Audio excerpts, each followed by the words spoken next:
सुप्रभात बच्चों। आज हम विसर्ग संधि के दूसरे भाग में विसर्ग संधि के शेष नियमों का अध्ययन करेंगे। कल हमने पढ़ा था विसर्ग के शुरू के 3 नियम हमने पढ़े थे विसर्ग संधि के, जिसमें विसर्ग ओ में परिवर्तित हो रहा था, दूसरे नियम में विसर्ग रा में परिवर्तित हो रहा था और तीसरे नियम में विसर्ग जो है श में परिवर्तित हो रहा था।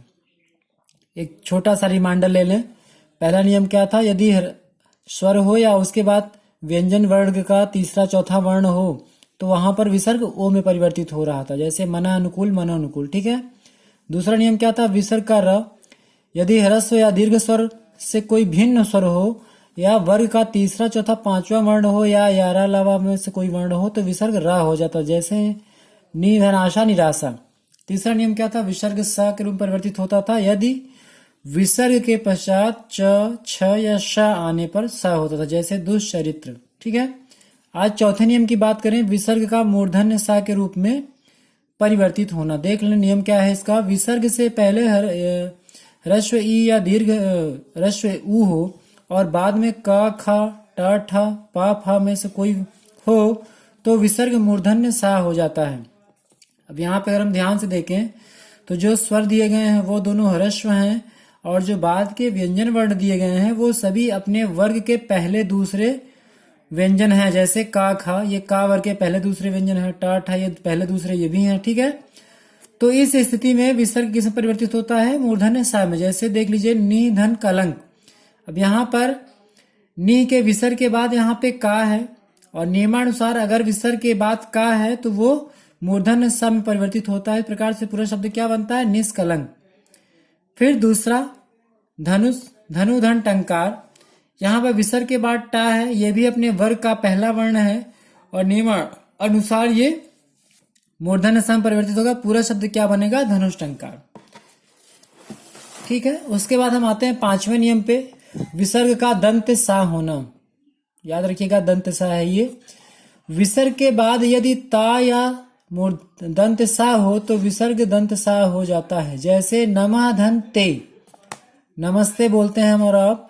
और इस शब्द का संधि विच्छेद क्या है? नमः धन ते। विसर्ग के बाद ता है तो क्या हो रहा है? विसर्ग किस में परिवर्तित हो रहा है? सा में। ये जो विसर्ग है ये सा के रूप में परिवर्तित हो जाता है और पूरा शब्द क्या बनता है? नमस्ते। ऐसे शब्द है नि धन तेज, निस्तेज बनेगा। ये विसर्ग किस में परिवर्तित हो रहा है? सा में।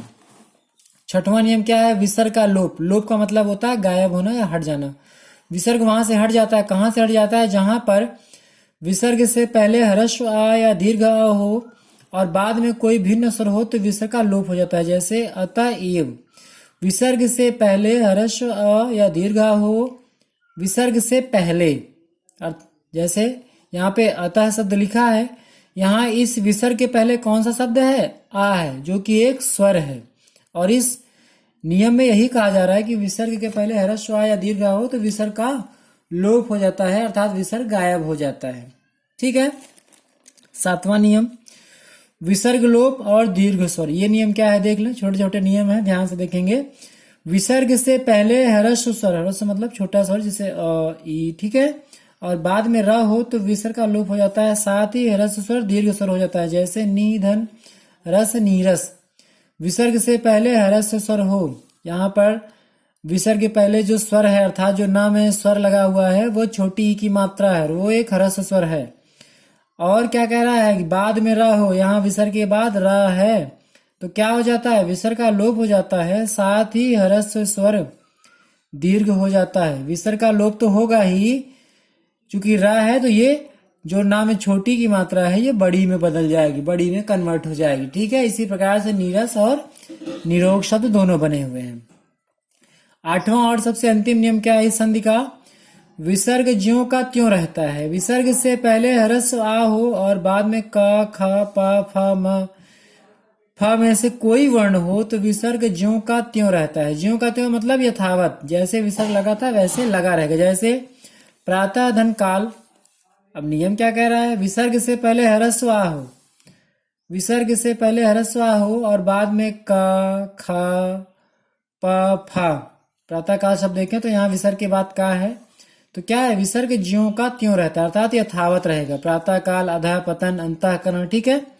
तो ये कुछ छोटे छोटे नियम हैं जिन्हें आप अभ्यास के द्वारा अपना बना सकते हैं, जिनके ऊपर आप अपनी कमांड कर सकते हैं, चाहे वो व्यंजन संधि हो, चाहे वो स्वर संधि हो, चाहे वह गुण संधि, वृद्धि संधि हो। ठीक है, तो इस प्रकार से एक एक करके हमने लगभग संधि के सारे भागों का अध्ययन कर लिया है।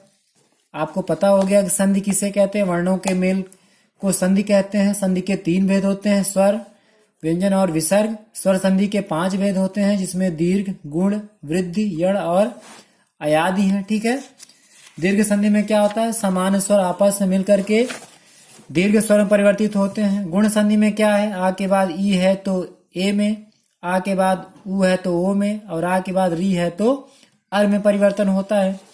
वृद्धि संधि में क्या हो रहा है, मात्राओं की बढ़ोतरी हो रही है। आ के बाद ए है तो अ, आ के बाद ओ है तो औ में। ठीक है, और अगर री है तो रा में परिवर्तन हो रहा है। तो उसके बाद अयादि संधि, जिसमें कि क्रमशः ए आय में परिवर्तित हो रहा है, आय आय में, ओ आओ में, और आओ जो है वो आओ परिवर्तित हो रहा है। फिर बात आई व्यंजन संधि की। व्यंजन संधि में छोटे छोटे नियम हैं, जिसमें पहला नियम क्या है कि पहला वर्ण जो है वो तीसरे वर्ण में परिवर्तित हो रहा है। दूसरा नियम क्या है कि पहला वर्ण 5वें वर्ण में परिवर्तित हो रहा है। तीसरा नियम क्या है कि ता जो है अपने बाद वाले वर्ण के रूप में ढल जा रहा है। ठीक है, इसी प्रकार के छोटे छोटे नियम दिए हुए हैं इस पूरे पाठ में, और इस पाठ के अंत में कुछ अभ्यास के प्रश्न भी दिए हुए हैं, जैसे संधि किसे कहते हैं। उम्मीद है आपको ये इस सवाल का उत्तर मिल गया होगा कि संधि किसे कहते हैं। वर्णों के मेल से उत्पन्न होने वाले विकार या परिवर्तन को संधि कहते हैं। संधि किनके बीच होती है, याद रखिएगा, वर्णों के मध्य होती है, शब्दों के मध्य नहीं। संधि के कितने भेद हैं, 3 भेद हैं। स्वर संधि के कितने भेद हैं, 5 भेद हैं। 5 के नाम लिखेंगे आप। तदंतर हम आगे बढ़ें तो यहाँ पर प्रश्न संख्या 5, 6, 7 और 8 ये आपके अभ्यास के लिए दिया हुआ है। अगर आपने पीछे जो संधि आपको पढ़ाई गई, अगर आपने उसे अच्छे से पढ़ा है, तो आप इस प्रश्न संख्या 5 से लेकर 8 तक के सभी प्रश्नों को अच्छे से हल कर लेंगे। संधि के नियमों को याद किया होगा आपने, अगर आपको पता होगा, ध्यान से पढ़ा होगा, अपने वीडियो को अच्छे से देखा होगा, तो आपको इन प्रश्नों को हल करने में कोई समस्या नहीं होनी चाहिए। और ये आप ही को करने हैं, आप इन्हें हल करेंगे और अपनी कॉपी पे लिखेंगे सही उत्तर। ठीक है, तो यहाँ पे ये संधि पाठ 3 संधि समाप्त हुआ। अब इसके बाद एक पाठ आपका और बचेगा, पाठ 4 शब्द विचार। छोटा सा पाठ है, उसे भी हम लोग 1-2 दिन में कवर करेंगे। उसके बाद हम लिटरेचर की ओर आगे बढ़ेंगे। तो फिलहाल इतना जो आपको पढ़ाया गया है, इसे अच्छे से आप तैयार कर लेंगे। अपनी फेयर कॉपी पे चीज़ों को लिखते चलेंगे। कोई रफ कॉपी का बवाल नहीं करना है आपको, ओवर राइटिंग कटिंग नहीं करनी है। साफ सुथरे शब्दों में नीट एंड क्लीन सही लिखना है, ताकि स्कूल खुलने पे उसमें करेक्शन किया जा सके। ठीक है।